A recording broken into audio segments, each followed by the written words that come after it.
예, 기자들이 직접 기업을 탐방하고 기업 분석 소개해드리는 기업탐탐 시간입니다. 오늘은 이대호 기자와 함께합니다. 어서 오십시오. 네, 안녕하세요. 안녕하세요. 오늘은 HFR 소개해 주신다고 들었는데 네. 이게 어떤 기업입니까? 일단 이름은 생소하실 것 같습니다. 네. 아직 이제 상장이 안 돼 있고 목전에 두고 있습니다. 통신장비 기업인데요. 하나금융 7호 스펙하고 합병 결정은 이미 나 있고요. 11월 15일에 신주 상장과 함께 그 이름을 하나금융 7호 스펙에서 HFR로 바꿔서 달게 됩니다. 그 일반적으로 통신장비 기업이라고 하면 뭐 유선이면 유선, 무선이면 무선 이쪽 장비에 특화돼 있는데 HFR은 그 유선과 무선 특히나 그 액세스 분야 장비를 다 같이 하고 있다는 게 특징이고요. 2000년에 SK텔레콤 사내벤처로 시작을 했어요. 2000년에 SK텔레콤 사내벤처로 같이 출발을 했던 정종민 대표, 손용숙 부사장이 지금도 이 회사를 이끌고 있고요. 먼저 정종민 대표를 화면으로 먼저 한번 만나보시죠. SK텔레콤에 한 5년 근무했었죠. 95년부터 이제 2000년까지 근무를 했었는데, 그 당시야 통신 장비, 부품, 국산이 거의 없었죠. 그래서 대기업 상사맨들이 지금은 그 이름도 좀 생소하지만 가방에 전자부품들 가지고 다니면서 대기업 상사분들이 업체들한테 팔고 다닌 그런 시절이었거든요.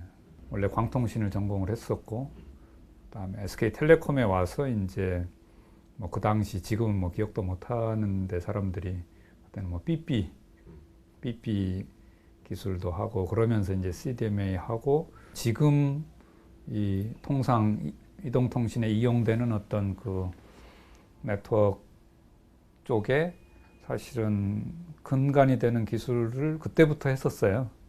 그래서 이제 그 기술이 결국은 또 회사명이 된 거고 그렇게 해서 계속 진행을 한 길로만 해온 거죠.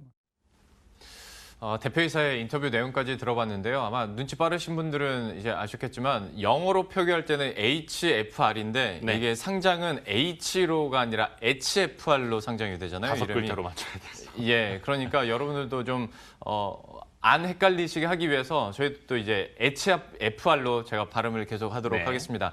그러면 이제 키워드를 통해서 하나하나 체크를 해보도록 할 텐데요. HFR의 첫 번째는 역시 통신장비 업체이고 하다 보니까 모멘텀 당연히 5G가 될 것 같습니다. 좀 설명을 해주시죠. 5G를 빼놓고 통신장비주로 얘기할 수는 없죠. 특히나 그 HFR이 무선 장비 쪽에서 그 두각을 나타냈던 게 4G, LTE 시절 때부터였거든요. 그때 프론트홀이라는 걸 만들면서 본격적으로 이 무선 장비 사업을 시작을 했었고 지금 이제 그림도 나옵니다만 이게 통신 장비라 사실 우리가 껍데기만 봤을 때는 대동소이한 것처럼 보이잖아요. 일반인들이 볼 때는. 그래서 좀 설명을 드리자면 프론트홀이라는 건 통신사의 원가 절감을 크게 도와주는 장치입니다. 뭐냐면 무선 통신의 속도가 빨라질수록 기지국이 더 커지고 더 많아지잖아요. 그런데 그럴 때마다 통신사들이 건물 임차를 내고 더 많은 옥상을 차지해야 된다면 통신사들의 비용 부담이 커지는데 이 4G LTE 때부터 통신사들이 이른바 데이터와 무선, 이 라디오 부문을 분리를 했던 거죠. 그러니까 우리가 돌아다니면서 흔히 보는 옥상에 있는 안테나들, 그 라디오 부분만 따로 있고 거기에다 데이터 전송을 해주는 부분은 거기 다 같이 달려있는 게 아니라 전화국, 집중국 그쪽에다 두고 나누게 됐던 거죠. 일종의 클라우드화가 됐던 건데 그럼 크게 나누게 되면 그 사이를 이어주는 장비가 필요할 거 아니에요. 그게 프론트홀이라는 건데 이 부문에서 HFR이 두각을 나타내기 시작했다는 겁니다. 자세한 기술 설명 지금부터 한번 더 들어보시죠. 그 4G LTE 때 저희가 그 세계 최초로 상용화했고 저희가 관련 기술 같은 경우는 이제 특허까지 저희가 획득을 해서 이제 하고 있고 지금 아직 소개 안 드린 그 플렉시홀이라는 장비는 국내에서 그 SK텔레콤과 함께 상용화된 그 상용화 실적을 가지고 미국의 버라이전이라는 사업자에 저희가 그 제품을 소개를 해서 실제 버라이전 망에도 저희가 상용화해서 지금 수출을 하고 있습니다. 그런 부분이 저희가 이제 선행 기술 개발된 그런 기술 역량이라고 보면 될 것 같습니다. SK텔레콤뿐만 아니라 미국 버라이즌과 AT&T, 일본 NTT 도코모 등을 고객사로 두고 있습니다. 4G에서 입증된 기술력이 5G용 장비에서도 강점으로 작용할 거라는 전망입니다. 기지국 숫자가 한 10배 이상 더 많아진다고 지금 얘기를 하고 있어요. 그러면 그 많아진 기지국을 그대로 수용해서 또 프론트홀에 전송을 하려고 하면 프론트홀 장비도 그만큼 더 많은 용량을 커버를 해야 되고 더 빠르게 신호를 전달을 해야 되겠죠. 그 5G에서는 기본적으로 6기가, 그 다음에 10기가에서 그 신호를 전달하게 되고 최대는 그 25기가까지 신호가 높아지게 됩니다. 그 속도를 먼저 높여야 되고 그 용량을 저희가 회선수라는 용어로 얘기하는데 회선을 한 2배 이상 더 많은 용량을 수용하는 그런 형태로 지금 되어 있습니다. 5G와 관련된 어떤 모멘텀들이나 기술력에 대해서 살펴봤는데요. 바로 이어서 두 번째 키워드로 더 자세히 회사에 대해서 알아보도록 하겠습니다. 두 번째는 40Gbps, 그러니까 뭐 속도 얘기하는 것 같은데 그렇죠. 이게 구체적으로 40Gb면 엄청 빠른 거잖아요. 이 첫 번째 있는 5G는 그 네. 무선 쪽이고 그렇죠. 무선은 특히 우리가 3G, 4G, 5G 이렇게 해서 제너레이션 세대 통신으로. 세대를 말하는 거고 예. 이 밑에 있는 거는 유선 쪽. 네. 이건 속도를 말하는 겁니다. 지금 뭐 1GB, 그렇죠. 10GB, 그다음에 이제 40GB까지도 향후에 준비가 되고 있는데 이 부분은 이제 유선 쪽입니다. 옛날에 뭐 무선 같은 경우에는 ADSL, VDSL 이런 이야기 많이 들어봤어요. 옛날에 그랬죠. 따라올 이순신 테면 장군님 따라와봐. 나와서 했었던. 그것만 해도 엄청난 속도였는데 이제는 유선 쪽에서는 10GB를 넘어서 40GB까지 가고 있다는 거고요. 예. 지난 그 2009년에 HFR이 그 SK 브로드밴드 의뢰를 받아서 처음으로 이 광통신을 위한 장비들을 개발하면서 유선 통신 사업을 본격화했고요. 지금까지 10년 동안 지속적으로 이 관련된 고사양된 제품들을 개발을 하고 있습니다. 이번에는 유선 통신 사업 기술에 대해서 직접 설명을 들어보시죠. 통신 사업자에다가 유선 인터넷 서비스를 할 수 있는 장비들을 개발을 하고 있고 거기에 처음으로 시작됐던 게 초고속 인터넷 스피드로 얘기하면 100메가, 그 다음에 기가, 그 다음에 10G 이렇게 해서 인터넷 서비스를 속도로 얘기하면 진화 발전이 됐고요. 쉽게 설명드리면 전화국사 내에 OLT가 설치가 되고 그 밑에 아파트 동지하에 L2 스위치가 설치가 되고요. 가입자 단말은 ONT라는 게 설치가 됩니다. 기존 광 케이블 교체 없이 하향 2.5GB 속도를 10GB로 높이는 장비를 상용화했고 나아가서 최대 40GB 속도까지 서비스할 수 있는 솔루션 등을 준비하고 있습니다. XGS 폰 이쪽 관련된 제품은 아까 말씀드렸다시피 그 새롭게 차세대로 지금 개발하고 있는 건데 상향, 하향, 텐지, 센트럴 오피스나 전화국사에 설치되는 제품들입니다. 네. 다음은 NG폰 2로 똑같이 전화국사에 설치가 되는데 지금은 40G, 텐지를 개발하고 있는데 향후에는 40G, 40G까지 해서 서비스할 수 있도록 준비를 하고 있고. 또한 미국과 유럽 등 오래된 건물이 많은 지역을 공략하기 위해 기존 전화선을 활용해서 최대 속도 1GB까지 서비스할 수 있는 신규 제품도 개발 중입니다. 이 제품이 상용화되면 전화선을 통해서 인터넷을 쓰던 사람들에게도 기가 인터넷이나 UHD IPTV 서비스를 제공할 수 있게 됩니다. 즉 고객사인 통신사들에게 더 많은 신규 고객을 창출할 수 있게 지원할 수 있다는 의미입니다. 5G 시대는 또 10기가 시대는 지금 코앞에 와 있고 앞으로 한 5년에서 10년 정도 지속적으로 성장할 걸로 예상을 하고 있고요. 미국, 일본 선진국, 그다음에 핵심 이동통신 사업자에 저희가 장비를 공급을 하고 있어서 앞으로 성장, 그다음에 5G 시대를 맞이해서 액세스 메이커로 크게 도약할 수 있을 거라고 생각을 하고 있고 거기에 온 역량을 결집하고 또 경험치를 늘려가고 있습니다. 참 우리나라에서야 어딜 가든 다 빠른 속도의 인터넷을 경험할 수 있으니까 좀 덜 이제 올 수도 있는데 느낌이 해외만 나가더라도 우리나라만큼 이렇게 빠른데 많지 않잖아요. 답답해 미치죠. 그렇죠. 하다 보니까 HFR의 또 다른 모멘텀이 해외 쪽에서 좀 많이 창출될 수 있겠다라는 생각도 좀 해봤고요. 네.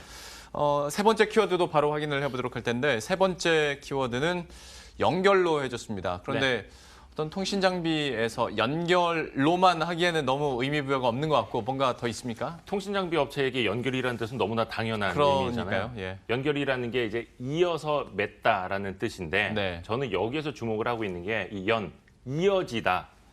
지속적으로 맺어주다라는 뜻으로 조금 더 해석을 해보고 싶은데요. 즉 네. 지속 가능성이라는 뜻입니다. 이게 왜냐면 아마 주식 투자 오래 하신 분들은 좀 많이 느껴보셨을 거예요. 특히나 코스닥, 통신 장비, 소형주 같은 경우에 이 기술 발전 속도를 못 따라가서 한순간에 낙오돼 버리거나 그렇죠. 아니면 워낙에 이제 시총이 작은 기업이다 보니까 M&A가 잘못돼서 이상한 사람들 들어와서 회사가 망가져 버리는 경우가 상당히 많았거든요. 예. 특히나 코스닥, 중소형, 통신 장비 업종이에요. HFR은 과연 어떻게 다를 것인가도 주요한 이제 포인트가 될 텐데 그 부분 정종민 대표에게 직접 들어보시죠.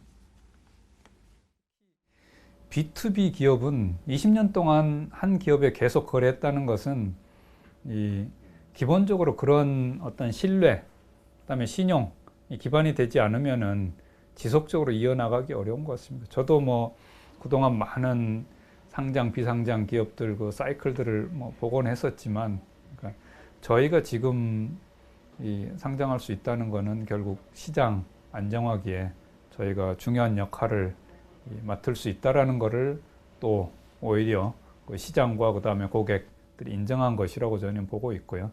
그 신뢰를 지속적으로 이어가는 게 저희가 이 주주 또 이해관계자 저희가 고객분들한테 돌려드릴 가치고 또 신뢰일 거라고 생각을 하고 있습니다. 네, 이렇게 해서 세 번째 키워드 내용까지 확인을 해봤고요. 마지막으로 실적 추이도 간단하게 한번 짚어주시겠어요? 지난해 연결 기준 매출인데요. 1,308억 원을 기록을 했습니다. 이게 전년 대비 16.5% 성장한 건데요. 올해 상반기까지의 실적을 보면 495억 원. 작년에 절반이 안 되죠. 그리고 영업이익은 적자예요. 네. 이거 뭐지? 꺾인 회사인가 생각할 수 있을 텐데 통신업종의 특성을 이해하셔야 돼요.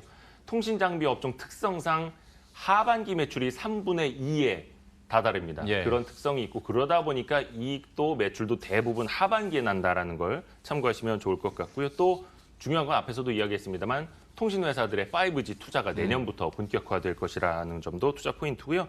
이거 외에도 본격적으로 그 IoT 예. 시대를 위한 그 차세대 와이파이라든지 아니면 보안성을 더욱더 강화하는 양자암호 기술도 이 회사가 차세대로 준비를 하고 있다는 점도 생각하시면 좋을 것 같고요. 마지막으로 정종민 대표 이사의 말 한 번 더 들어보시죠.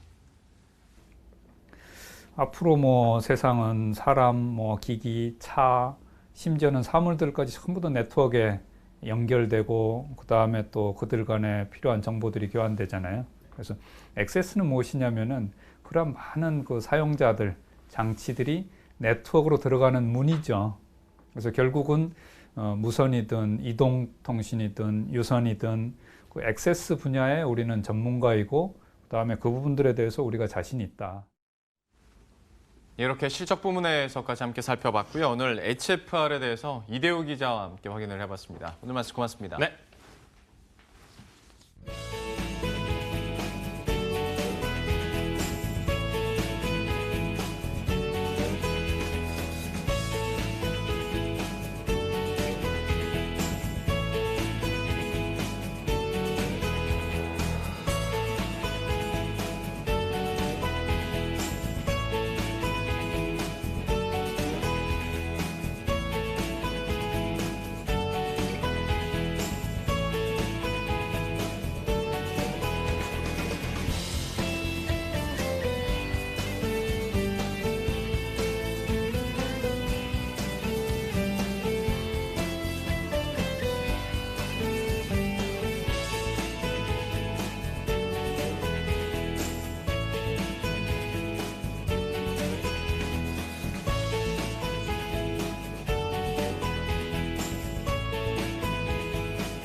머니투데이 방송이 개국 10주년을 맞아 시청자와 소통하는 방송으로 여러분을 찾아갑니다. 11시 50분, 머리 아픈 종목 고민을 해결하세요.